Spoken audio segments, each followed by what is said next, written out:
Anong pakiramdam ni Kuya JB? Nalaman mo yung ganun, Kuya JB. Isa sa inyo pwedeng ano muna, stop muna. Mahirap po.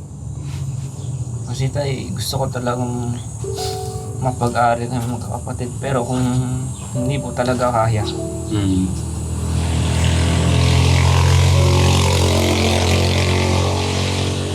Ano po, laging ko po. Para sa mga kapatid ko. Kubarin ko muna. Ano na karoon mo? Nalagay ko na sa dibdib. Kasi tay, maraming apo kami. Mm. Hindi ko rin po alam gagawin ko. Siguro tay,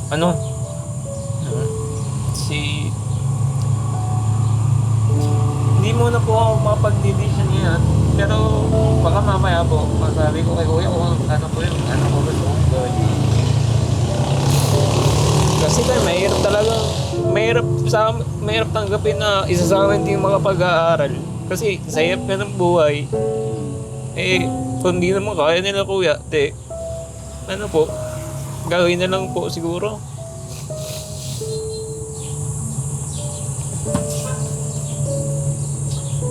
Kasi tay, hindi naman po kasalanan nila kuya kung bakit po nangyari sa amin to.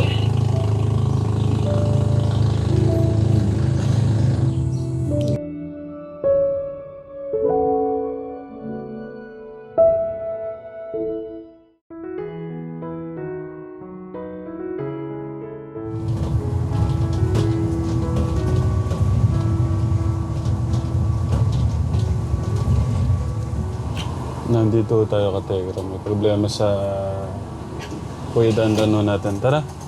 Yeah. Dalayan ko to. Hindi, wag na. Diyan na lang yun. Magandang umaga.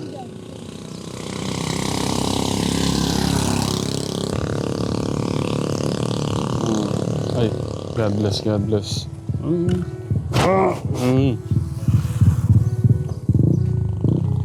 Ay, morning, morning, morning.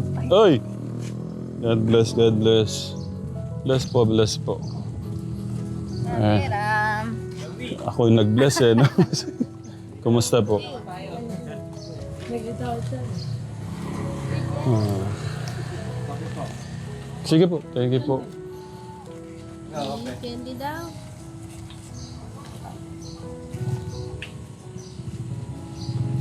Ang ganda talaga dito pagka yung ganyang panahon po, no, malamig. Yan. Sige po, dito po muna. Papahingal lang po muna. Ayan, si Tipoy pala kasama natin. Ayun, no.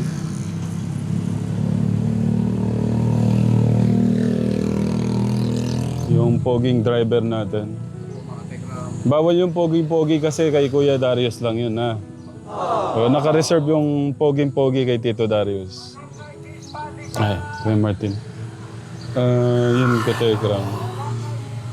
Nandito tayo kasi may problema.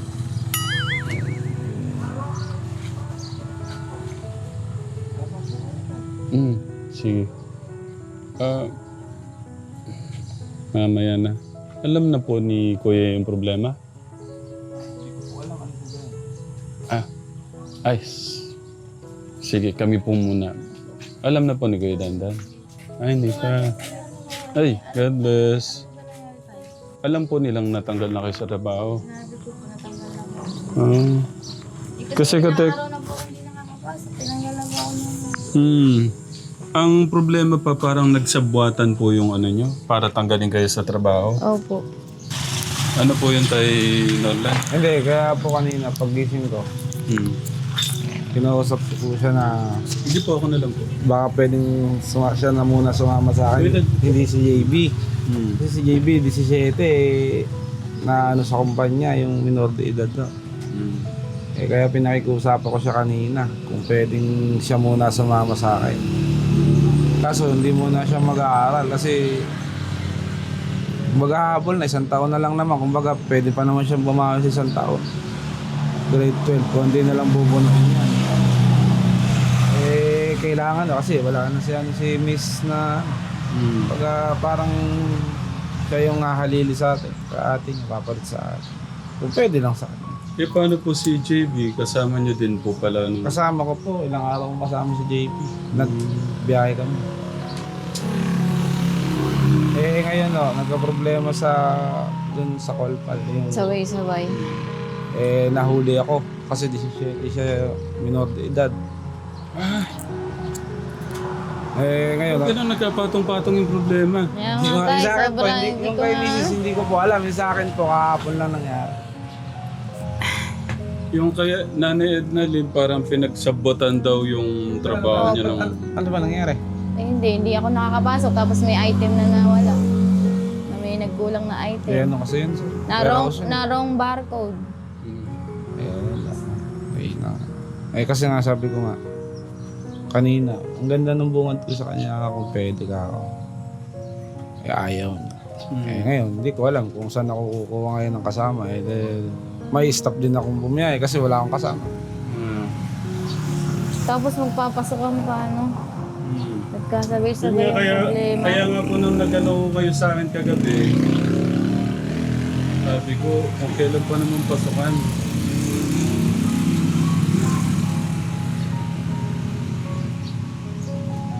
Hindi ko naman sila pipilitan kasi sa akin, humihingi lang ako sa kanila ng tulong.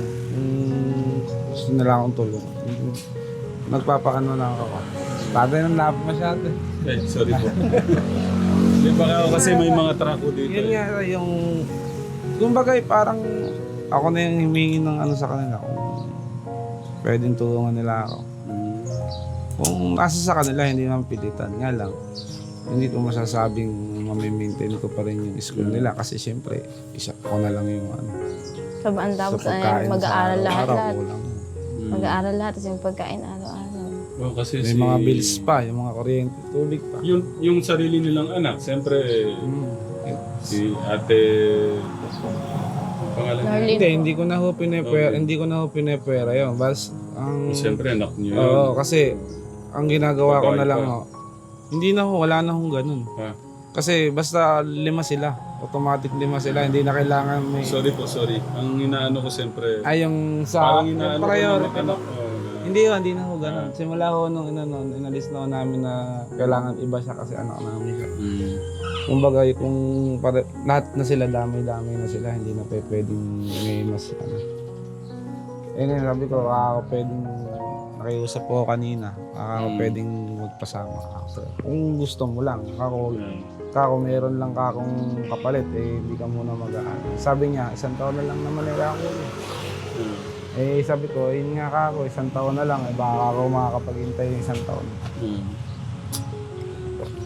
Nakikiusap ako sa kanila. Pero kung ayaw naman nila, hindi, wala naman problema. Ano decision mo doon?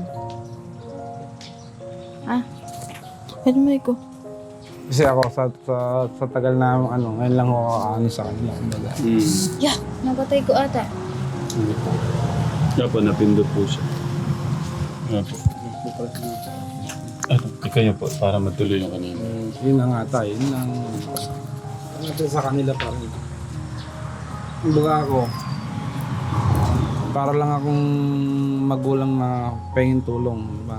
Ngayon lang ako hihingi ng tulong sa kanila. Yeah. Pahingin tulong, tulungan niyo muna ako. Baka 1 taon lang. maupo tayo ng maayos para hindi mahirapan si nanay. Siguro dito ka, Kuya Dan, si ate mo, si Tatay Norlan. Para po, biglang ganyan eh. Tayo Norlan dyan po kayo. Wala niya kay Mrs. na wala na pa siya. Kasi kakawin ko lang ho, alas 3 kanina madalas. Kasi iniisip ko dito, ang saya-saya pa namin hinatid siya. Tapos biglang May problema. sasabihin ni Nanay Norlan, ni Nanay Norlin na, Nanay Norlin. Talin po. Pasensya na po na ano na po ako sa Nawit problema. lang po kayo sa Oo.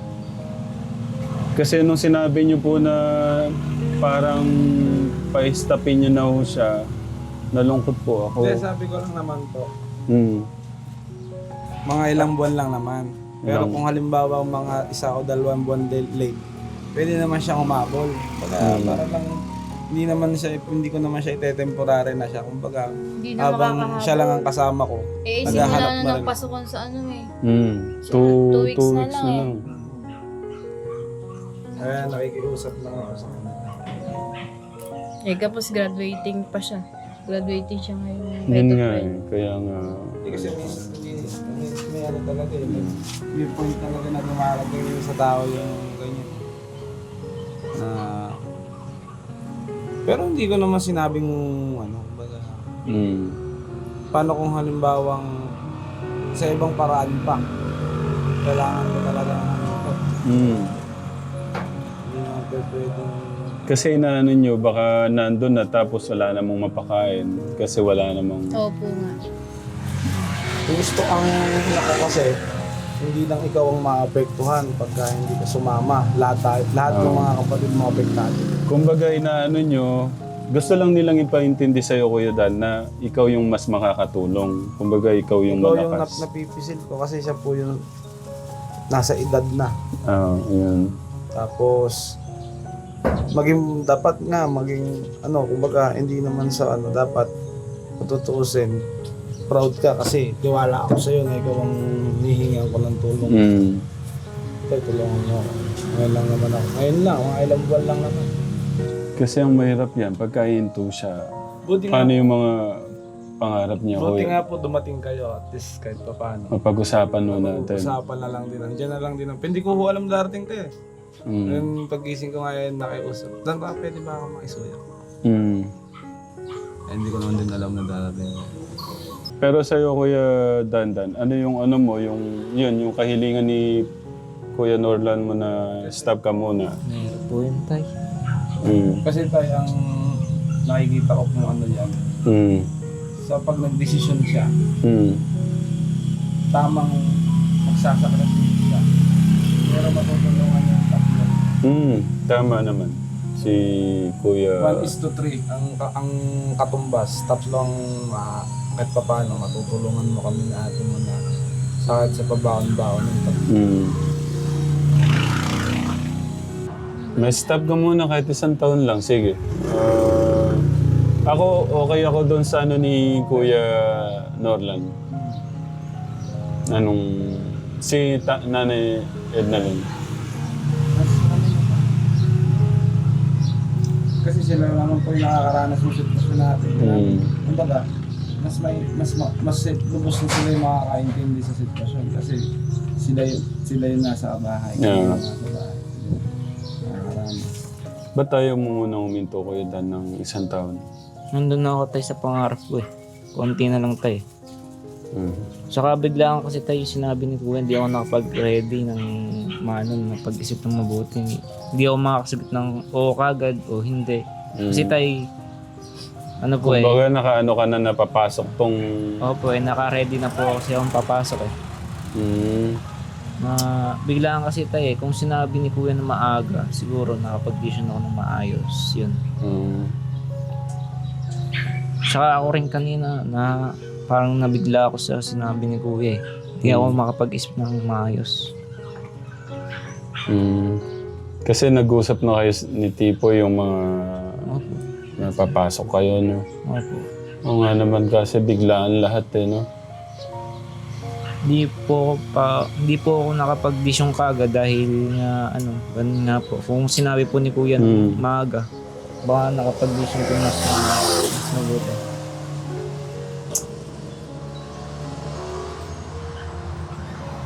Nasaan ba yung anak ko ba doon? Hindi yung... Ano ba yung nasa isip ko? Sabi mo para kang nabigla. Ano yung parang nasa isip mo ngayon, Kuya Dan? Hindi ko po alam tayo kung ano po magiging... Gusto ko po makatulong sa pamilya po namin pero kasi biglaan nga po tayo. Hindi po kagad, ngayon po kung ano po iniisip ko. Kasi tayo, kaya ko po tumulong sa pamilya ko. Gusto ko nga pong makatapos para makatulong kila ate. Pero kung ano po, hindi ko po alam tayo, basta ngayon, hindi ko po maayos na pag-iisip po. Nagulo ba? Na black, parang na black out. Pwede bang gisingin si Kuya JB? Baka pwede po. Para kung ano yun natin, ano bang mas magandang ano? Ayoko tayo gagawin to. Kahit Florida na. kahit ano ako, part-time job ako paggabi, maghanap akong trabaho. Hindi ako yung tutay. Hanap lang po akong trabaho pag gabi. Para makapagbigay pong bawas sa mga kapatid ko. Kasi tayo, mahirap po talaga yung ganun yung biglaan tayo. Alam ko po, kailangan po ako ng mga lahat Si ate po kasi, ewan ko rin kung ano po naiisip niya ngayon. Ay, nako. Minsan talaga parang pinaglalaroan ka ng tadhana, no?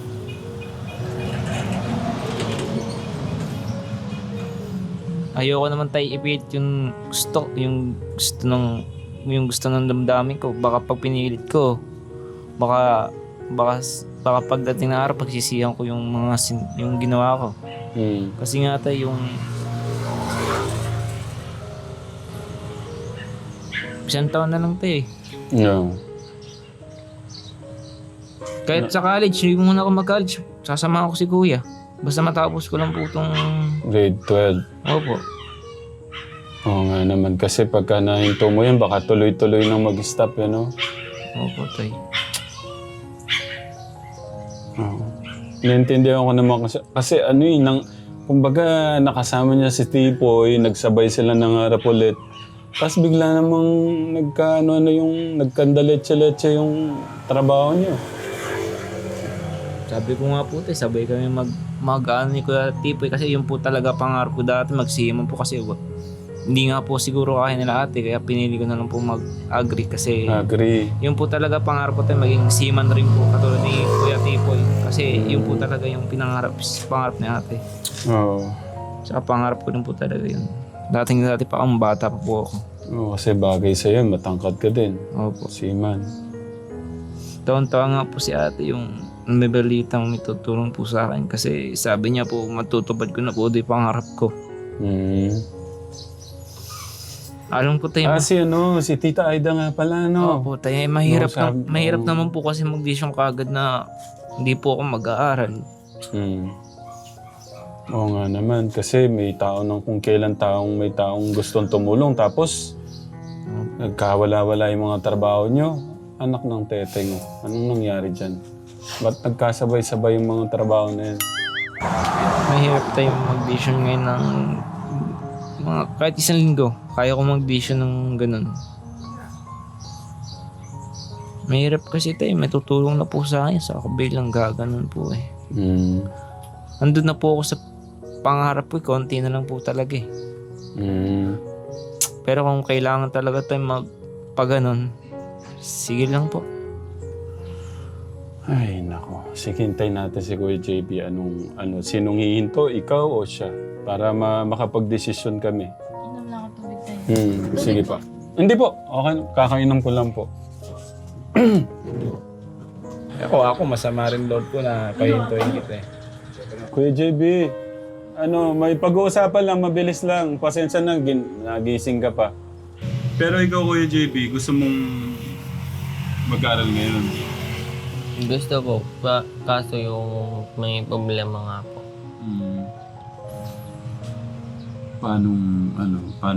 Paano kaya tayo magde-decide nito?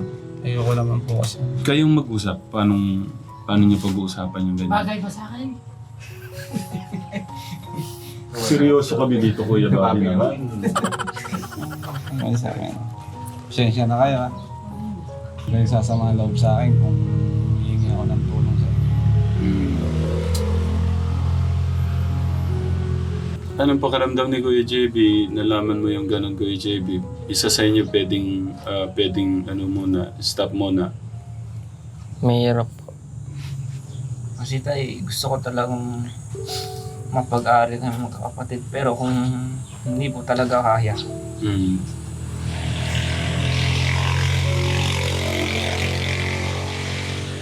Ano po, gagawin ko po. Para sa mga kapatid ko. Kubalin ko muna. Kuya, Kasi tay, maraming apo kami. Hindi ko rin po alam gagawin ko. Siguro tay,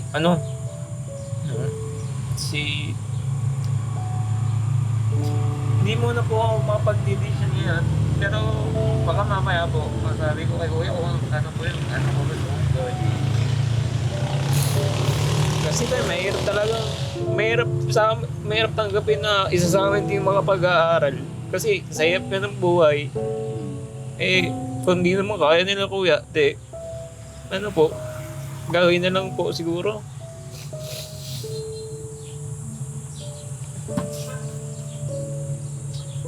Kasi tayo,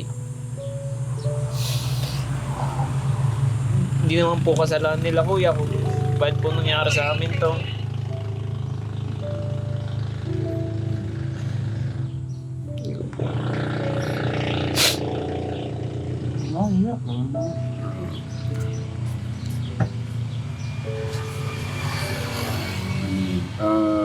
Hindi daw siya makapag-decide ngayon.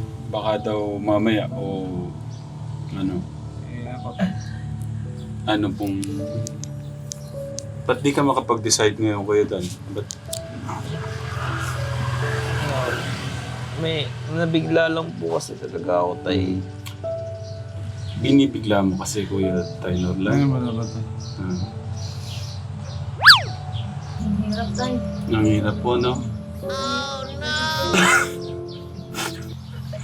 Tutuloy sipon ko. Pinipigilan ko yung sipon ko. Tita, binolium ko na kayo. Iyak siya ng iyak kayo, no? Si Tita. Napakikita. Tita! Parang ako nasaktan ako sa ginawa naming talagang gusto nila mag-aral. Talagang gano'n. Sorry, Dad. Napalabas niya yung talent ko. Sorry, Dad.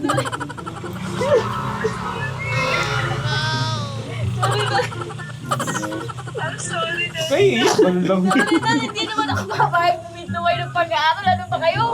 Tagal na natin ito. Sorry. Gusto lang namin malaman kung talagang gusto nyo makatapos talaga. Talagang naniwala ka sa akin. Sorry. Ako mismo yung nagpapahinto sa'yo. Gagi ko yung mapahintay ka. Malabo yung kahit gumapang yan. Sorry, Dad. Kinuntsaba ko lang si ate, sorry kinuntsaba ko lang. Gusto ko talaga. Kapalit niyan, papasok ng puti mo dandan, ang kapalit niyang iyak mo. Sorry, Dad. Okay, sige. Tita, Sorry, Dad. Prank lang yun. Tapos di naman ako natanggal. Siyempre, ba't ako magpapatanggal? ang galing ng pasok ko no? Sorry, Dan. I'm sorry talaga, Dan. Hindi kasi